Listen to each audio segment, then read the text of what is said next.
How about po yung panaginip ko na lagi akong lumilipad? Thank you. Mr. Emerson. Okay. 15 years ago, like ko napapaginipan yan. Siguro sa mga isang buwan, isang beses. So, ang senaryo kasi ng buhay ko nung time na yon na like ko siya napapaginipan, ay palipat-lipat ako ng bahay.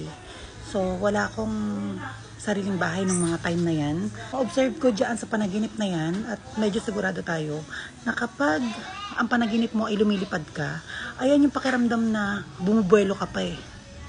Minsan tumatalong ka pa ng napakalakas para makalipad ka ng mataas, tapos bababa ka dahan-dahan. Ganyan yung panaginip na lumilipad eh. And then may mga time pa naman na naginip ka ng lumilipad, tapos sumasabit ka pa sa mga kawad. So ganyan ang panaginip ng lumilipad. Medyo masarap siya sa pakiramdam. Kaya nagpupumilit ka pa rin tumalon at makalipad na maganda. So yung mga time na yan, nung nanaginip ako ng ganyan, lipat-lipat ako ng bahay, gala ako, pasyal ako ng pasyal, punta ako ng punta kung saan-saan. So ngayon, nagkaanak ako, hindi na ako naggagagala. Lagi na lang ako nasa loob ng bahay. Isang taon, hindi ako maalis ng bahay.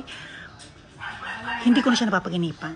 Simula nang nakakuha ko ng sarili kong bahay, hindi ko na napaginipan yung paglipad na yan.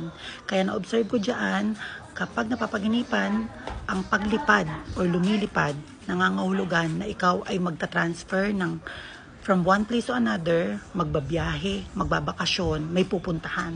It's all about travel or paglipat or pagbakasyon.